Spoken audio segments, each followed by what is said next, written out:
Hello everyone. आज हम लोग एग्जाम्पल 2.42 को सॉल्व करेंगे। इसका क्वेश्चन है using nodal method find the current through the register in the circuit configuration. ठीक है, तो ये सर्किट है एक, ठीक, सर्किट डायग्राम है। इस सर्किट डायग्राम में हमको नोडल मेथड का यूज करते हुए सभी रजिस्टर से करंट निकालना है। ठीक है, यानी कि 3 ओम रजिस्टर से कितना करंट फ्लो हो रहा है, 2 ओम से कितना करंट फ्लो हो रहा है, 4 ओम से कितना करंट फ्लो हो रहा है और 5 ओम से कितना करंट फ्लो हो रहा है। ठीक है, तो इन सभी रजिस्टर से हमको करंट निकालना है नोडल मेथड का यूज करते हुए। ओके, ठीक है, तो मैंने सेम इसी के जैसे एक डायग्राम बना लिया है। ओके, देख लीजिए आप लोग। 6 एम्पियर, 5 ओम, 2 ओम, 4 ओम, 3 ओम, 4 एम्पियर, 2 वोल्ट, 5 वोल्ट। इसका हमको नाम दे दिए नोड 1, ये नोड 2। ओके, तो मैंने आपको पहले भी बताया था हमको नोडल वोल्टेज एनालिसिस मेथड में नोड उससे बनाना है जिससे है सो करंट डिवाइड हो रहा है। मान लीजिए कि यहाँ से I1 करंट डिवाइड हो रहा है, यहाँ से I2 करंट डिवाइड हो रहा है, यहाँ से I3 करंट डिवाइड हो रहा है और 6 एम्पियर करंट यहाँ पर तो आ ही रहा है। ये जो 6 एम्पियर करंट है, देखिए इस जो नोड है, ये नोड है, इसमें 6 एम्पियर करंट इंटर हो रहा है। ठीक है, ओके, तो ये यहाँ से फिर I1, I2 और I3 करंट है। तो हम इसमें आपको नहीं पता है कि कौन सा करंट है सो इंटर कर रहा है और कौन सा लीव कर रहा है, लेकिन 6 एम्पियर करंट मतलब हमारा जो नोड 1 है उसमें इंटर ही कर रहा है। ओके, जब हम करंट निकलाएंगे तब हम आपको बताएंगे कि कौन सा करंट है सो नोड 1 पे इंटर कर रहा है और कौन सा करंट लीव कर रहा है। ओके, तो और नोड 2 में उसी तरह कि यहाँ से भी करंट जहाँ से डिवाइड होगा उसी को हमको नोड बनाना है, यानी कि हमको उसको कौन सा नोड बनाना है, non reference node. Non reference node यानी कि जिसका वोल्टेज फिक्स हो। मान लीजिए कि इसका वोल्टेज हमारा इस नोड का V1 है और इस नोड का वोल्टेज हमारा V2 है। ठीक है, तो यहाँ से I2 करंट है, यहाँ से मान लीजिए कि I4 है, यहाँ से I5, सॉरी यहाँ से I4 है, बस। ओके, तो अब हमको नोडल वोल्टेज एनालिसिस मेथड का यूज करते हुए फाइंड करना है कि 5 ओम, 2 ओम, 4 ओम और 3 ओम से कितना है सो करंट है सो फ्लो हो रहा है। ओके, तो नोड 1 पे हम लोग देखेंगे। सबसे पहले ये जो नोड 1 है उसमें हम लोग नोडल वोल्टेज एनालिसिस मेथड का यूज करेंगे। ठीक है, तो इसमें नोडल वोल्टेज एनालिसिस और इसमें एक रेफरेंस नोड बनाना है। तो रेफरेंस नोड हमारा कौन सा बन जाएगा, ये, जिससे है सो सभी नेटवर्क जुड़े हुए हों। सबसे ज़्यादा नेटवर्क जिस पॉइंट से जुड़े हुए हों उसे रेफरेंस नोड बनाना है और रेफरेंस नोड का वैल्यू हमारा वोल्टेज होता है उसका 0। ठीक है, तो ये रेफरेंस नोड इसीलिए बना क्योंकि ये जो सारा एलिमेंट है ये इसी पॉइंट से जुड़ा हुआ है। ओके, जैसे कि देखिए यहाँ का जो वोल्टेज है इससे जुड़ा हुआ है, यहाँ का वोल्टेज भी इससे जुड़ा हुआ है और ये जो वोल्टेज है ये भी इससे जुड़ा हुआ है, यानी कि सारा एलिमेंट हमारा इस जो भी वोल्ट है उससे जुड़ा हुआ है।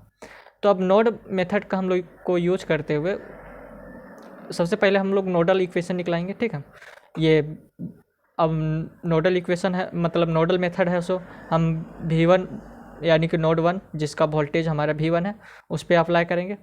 ओके, तो यहाँ से यहाँ तक का पोटेंशियल डिफरेंस हमारा कितना हो जाएगा, यहाँ से यहाँ तक का पोटेंशियल डिफरेंस होगा, दैट इज, इसको लिखेंगे हम लोग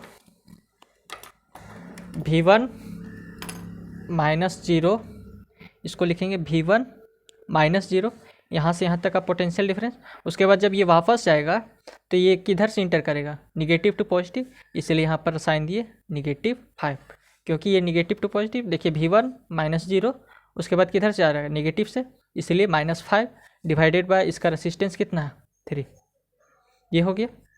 प्लस यहाँ का निकलाएंगे तो ये यहाँ से कितना निकलेगा, V1 मतलब जो नोड का जो वोल्टेज रहेगा उसका जो वोल्टेज रहेगा वो हायर रहेगा सभी वोल्टेजेस से, यानी कि जिस नोड पे हम निकलाएंगे उस वोल्टेज का हमेशा जो वोल्टेज रहेगा वो हायर रहेगा। ओके, जब हम इस वोल्टेज का निकलाएंगे यानी कि नोड 2 पे जब हम काम कर रहे होंगे तो इसका वोल्टेज है सो हायर रहेगा। अभी हम फिलहाल नोड 1 पे काम कर रहे हैं इसलिए हमारा वोल्टेज V1 बड़ा है। ठीक है, तो फिर यहाँ का पोटेंशियल डिफरेंस हमारा कितना हो जाएगा, V1 minus V2 divided by 2, ये हो जाएगा, प्लस यहाँ से यहाँ तक। ओके, तो फिर है सो यहाँ से यहाँ तक का पोटेंशियल डिफरेंस हमारा कितना होगा, दैट इज V1 माइनस 0, इसको लिखेंगे V1 माइनस 0, यहाँ से यहाँ तक का पोटेंशियल डिफरेंस V1 माइनस 0। उसके बाद जब वापस जाने लगेगा तो किधर से जाएगा, negative to positive, that is -2 divided by कितना है हमारा, ये हो गया हमारा रेसिस्टेंस है 5 ओम, ये हो गया। उसके बाद हमारे जो करंट है उसके बराबर हो जाएगा 6 एम्पियर। ठीक है, ओके। तो यहाँ पर 6 इसलिए लिखे हैं क्योंकि यहाँ पर जो वैल्यू है वो I1 का वैल्यू यहाँ पर लिखा गया है, दैट इज I1 का वैल्यू होता है V/R, तो ये ऊपर में वोल्टेज लिखा गया है और नीचे में रेसिस्टेंस। ओके, और यहाँ I2 का और यहाँ I3 का। ठीक है, तो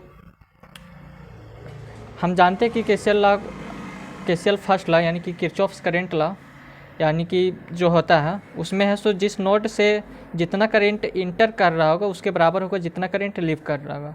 तो फिलहाल हम लोग अभी मान लिए कि इसका जो करंट है वो लीव कर रहा है, I1 I2 और I3 हमारा लीव कर रहा है।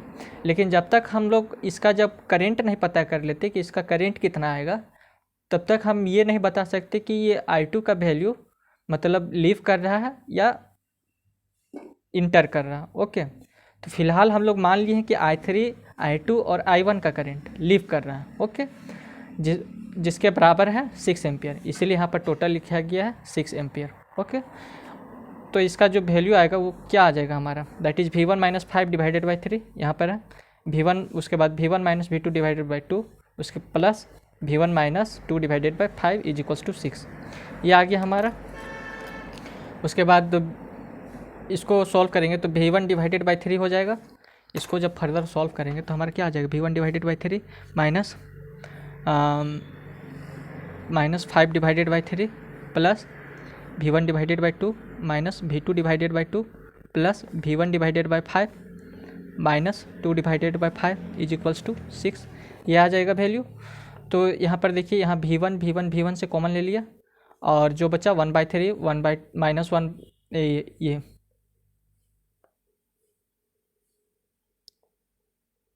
-1/2 और ये यहाँ से 1/5। ठीक है, तो वही यहाँ पर V1 कॉमन ले लिया और लिखा क्या 1/3 प्लस 1/2 प्लस 1/5, ये हो गया। उसके बाद हमारा क्या बचा, -V2/2 -2/5, यहाँ -5/3 और जो 6 था उसको इधर ले आए तो -6 हो गया इज इक्वल्स टू 0। ठीक है, तो फिर इसको एलसीएम लिए यहाँ से तो हमारा कितना आ गया 31/30 V1 माइनस V2/2 माइनस यहाँ से यहाँ तक का एलसीएम लिए तो हमारा कितना आया 15 आया। उसके बाद ये तीनों को जो सॉल्व किए तो हमारा आया 121 इज इक्वल्स टू 0, इससे इक्वेशन ए मान ली। ठीक है, आप लोग को तो एलसीएम लेना आता होगा, पहला एलसीएम इन तीनों का लीजिए, उसके बाद ये जैसा है उसको वैसे उतार दीजिए, उसके बाद जो यहाँ से यहाँ तक का एलसीएम है एलसीएम लेके और सॉल्व कीजिए -120/15 तो हमारा आ जाएगा। उसके बाद हम नोट 2 के लिए काम करेंगे और इसे इक्वेशन 1 मान लें, ए मान लेंगे। उसके बाद नोट 2 के लिए काम करेंगे तो नोट 2 में हमारा क्या हो जाएगा, तो जब हम नोट 2 के लिए काम करेंगे तो इसका जो वोल्टेज रहेगा वो सभी अन्य जो वोल्टेज है जो सोर्स है उससे ज़्यादा होगा। ठीक है, तो ये V2 हमारा सबसे ज़्यादा वोल्टेज मतलब ये इसका जो वैल्यू रहेगा वो सबसे ज़्यादा होगा। ठीक है, इसका वोल्टेज ज़्यादा होगा, बाकी बात सबका वोल्टेज कम होगा। ठीक है, तो यहाँ से यहाँ तक का पोटेंशियल डिफरेंस को हम क्या लिखेंगे, that is V2 minus V1 divided by 2, वही यहाँ पर लिखा गया V2 minus V1 divided by 2 plus फिर क्या हो जाएगा हमारा V2 फिर गया -0, इसका जो लिखेंगे तो हम क्या लिखेंगे V2 -0 और फिर लौटते समय किधर से इंटर करना है, -V2, तो वही लिखा गया V2 -2, यानी कि माइनस जो जीरो लिखे गए V2 -0, इसका जो होगा V2 -0 -2, क्योंकि यहाँ से यहाँ तक का पोटेंशियल डिफरेंस हो जाएगा हमारा V2 -0, और ये जो उसके बाद यहाँ से जब निकलेगा तो निगेटिव टू पॉजिटिव जाएगा, ठीक है, इसीलिए यहाँ पर लिखे -2 डिवाइडेड बाय 4, तो वही यहाँ पर लिखा गया V2 -2 divided by 4 is equals to 4। उसके बाद यहाँ से क्या किया गया कि V2 यहाँ से कॉमन ले लिया गया, यहाँ और यहाँ से, तो इसको जब फर्दर सॉल्व करेंगे तो ये हमारा क्या आ जाएगा, V2 divided by 2 minus V1 divided by 2 plus V2 divided by 4 minus 2 divided by 4 is equals to 4 इसीलिए क्योंकि इसका जो टोटल करेंट है वो 4 हो जाएगा, ठीक है, is equals to 4, total current 4, यानी कि ये करंट इंटर कर रहा है, बाकी बात जितना भी करंट है वो लीव कर रहे हैं, ठीक है, ये जो करंट है 4 एम्पियर वो इंटर कर रहा है, बाकी बात इधर से जो I2 है वो लीव कर रहा है, इधर से जो I4 है लीव कर रहा है, मान लिए हैं, अभी पता नहीं कि है कि ये इंटर कर रहा है कि लीव कर रहा है, ठीक है, तो इसका जो फिर वैल्यू आ जाएगा हमारा V2 का, तो V2 यहाँ से कॉमन ले लेंगे, यहाँ से और यहाँ से, तो हमारा क्या बचेगा 1/2 प्लस 1/4 माइनस V1/2, ये जो V1 माइनस V1/2, और जो इसको काटेंगे तो 1/4 आ जाएगा, -1/2 इज इक्वल्स टू 4। फिर इसको यहाँ से यहाँ तक एलसीएम लेंगे तो हमारा आ जाएगा 3/4 V2 माइनस V1/2, और जब इसको इधर ले आके इसको एलसीएम ले लेंगे और सॉल्व करेंगे तो हमारा -9/2 इज इक्वल्स टू 0 हो जाएगा, ठीक है, और उसके बाद ए और बी को सॉल्व करेंगे, ओके। तो इक्वेशन ए जो यहाँ पर आया था उसको मैंने यहाँ पर लिख लिया, और इक्वेशन बी जो आया था दैट इज यहाँ, उसको मैंने यहाँ पर लिख लिया, ओके।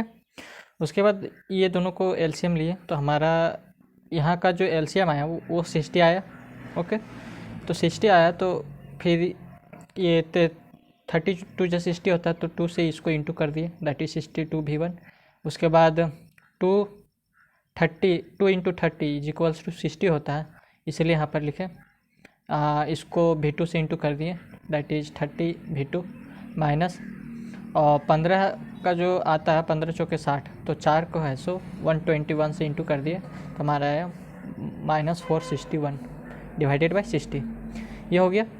उसके बाद मैंने क्या किया कि इसको है सो 0 से इंटू कर दिए तो इसका वैल्यू भी 0 आ गया। उसके बाद जो इधर बचा था 62 V1 minus 30 V2 minus 461 is equals to 0, इसे हम इक्वेशन सी मान लिए। उसी तरह ये जो बी है जो इक्वेशन उसको सॉल्व करेंगे 3V2, मतलब यहाँ पर जो एलसीएम है सबसे पहले इससे एलसीएम ले लेंगे तो इसका एलसीएम आएगा 4, तो यहाँ पर 4 1 4 तो 1 आया, तो 1 इंटू 3V2, 2 2 4 तो 2 आया, तो -2 इसको V1 से इंटू कर दिया तो -2 V1 आ गया। उसी तरह 2 2 4 तो 2 आया, तो इसको 9 से इंटू कर दिया तो -18 आ गया इज इक्वल्स टू 0। 4 से ये इधर ले गए तो इसको इंटू किया तो ये भी 0 हो गया, 4 भी, ठीक है, तो हमारा क्या बचा 3V2 minus 2V1 minus 18 is equals to 0। अब हमको क्या करना है कि है सो इसमें एलिमिनेशन मेथड लगाना है, तो इसमें देखिए 62 V1 है, ठीक है, और इसमें V1 में मात्र 2 है, तो इसको 62 V1 लाने के लिए हमको क्या करना पड़ेगा 31 से मल्टीप्लाई करना पड़ेगा। जब 31 से मल्टीप्लाई करेंगे तो इसमें भी 62 V1 आएगा और इसमें भी 62 V1 आएगा, ओके। तो दोनों में जब 62 V1 आ जाएगा तो 31 से जब मल्टीप्लाई करेंगे तो हमको है सो ये जो इक्वेशन है उसमें जो इक्वेशन डी है उसमें होल में 31 से मल्टीप्लाई करना पड़ेगा। तो जब हम सारे में 31 से मल्टीप्लाई करेंगे तो हमारा कितना आएगा, that is 31 into 2 that is -62 V1, 31 into 3 that is +93 V2, ये उसके बाद 31 इंटू 18 -558 इज इक्वल्स टू 0। उसके बाद क्या किए कि सब्ट्रैक्ट कर दिए,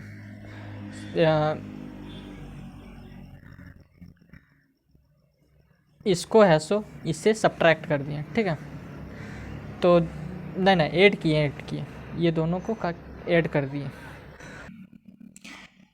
ये दोनों इक्वेशन को हम लोग ऐड करेंगे तो इक्वेशन सी यहाँ लिखें और इक्वेशन डी यहाँ लिखें।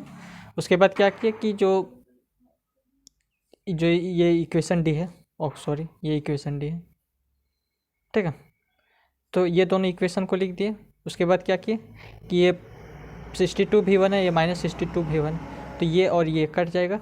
ठीक है, 93V2 -30V2 तो हमारा 63V2 हो जाएगा, और -461 और -558, तो माइनस माइनस दोनों ऐड होंगे, तो हमारा -1019 होता इधर, तो इसको इधर ले आए, +1019 हो गया। तो V2 का वैल्यू निकलाएंगे, दैट इज 1019 डिवाइडेड बाई 63, तो हमारा इसका वैल्यू आ जाएगा V1 का 16.51 वोल्ट।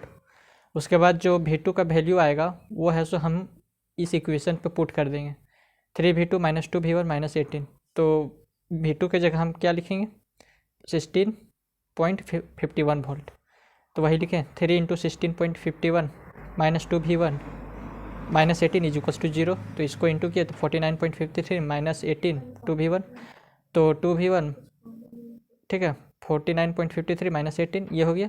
उसके बाद क्या हुआ, 2 को नीचे ले आए और इसको है सो इससे घटा दिया, तो हमारा 31.53 डिवाइडेड बाई 2, तो V1 का वैल्यू आ गया हमारा 15.76 वोल्ट, ये आ गया।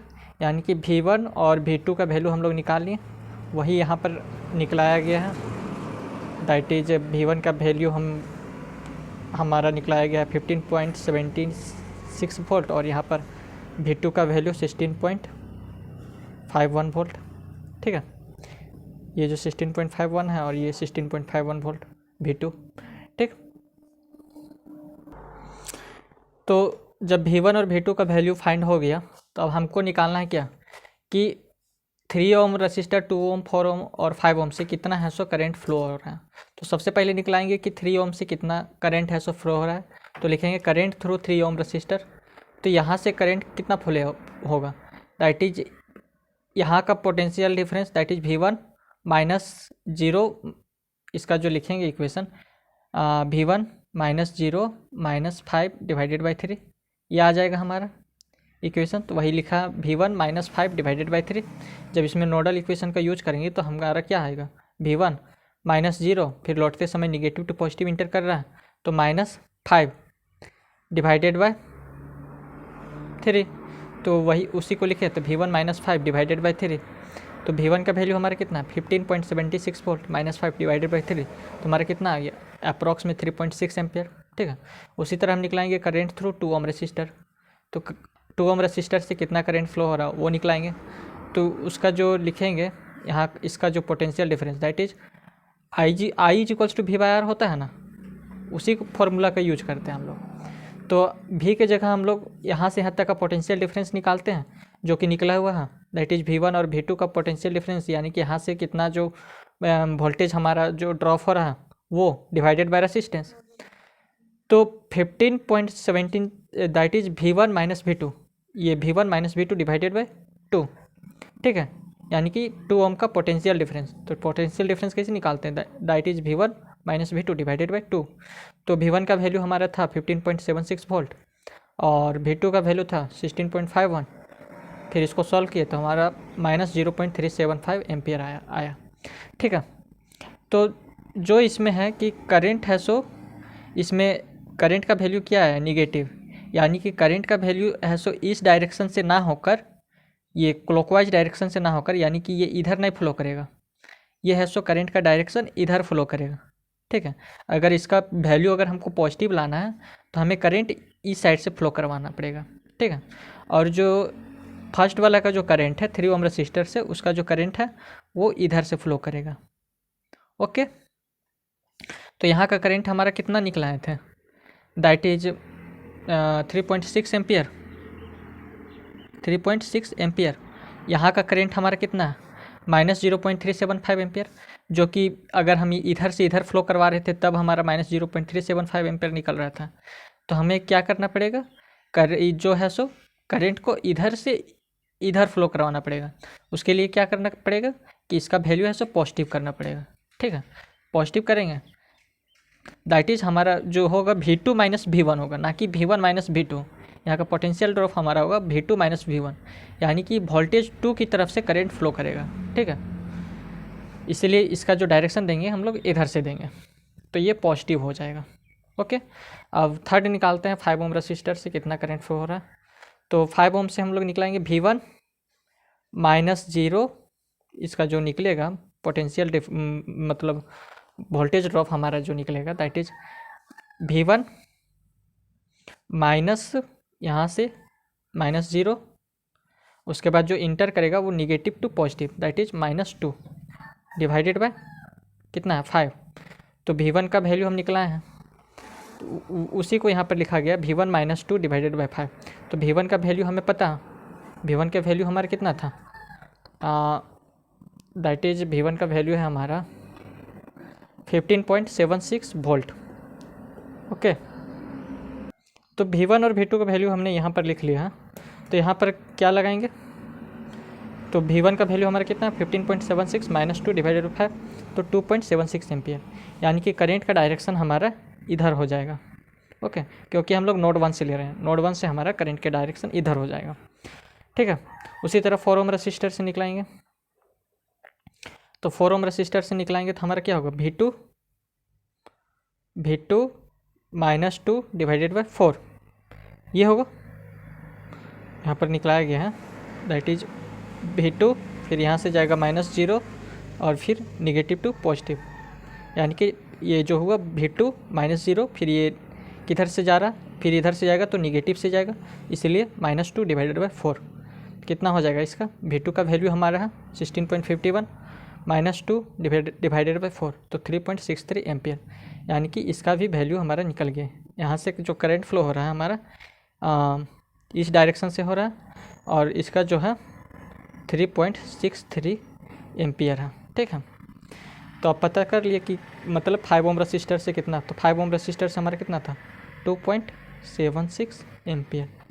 ठीक है, तो सबका करंट हम लोग मालूम कर लिया, और इसका जो डायग्राम है वो भी बना लिए, यानी कि करंट है सो हमारा किधर से फ्लो कर रहा है, 3 ओम से नीचे की तरफ करंट फ्लो कर रहा है, ये इधर, इसका डायरेक्शन इधर और इसका डायरेक्शन इधर, सबका डायरेक्शन डिफाइंड कर लिए, वही यहाँ पर दिखाया गया है। ठीक है, बस आज के लिए इतना ही। अगर आपको वीडियो अच्छा लगा हो तो चैनल को सब्सक्राइब और वीडियो को लाइक ज़रूर करें। धन्यवाद। और अगर आपको कहीं समझ में ना आया हो तो कमेंट सेक्शन में ज़रूर बताएं।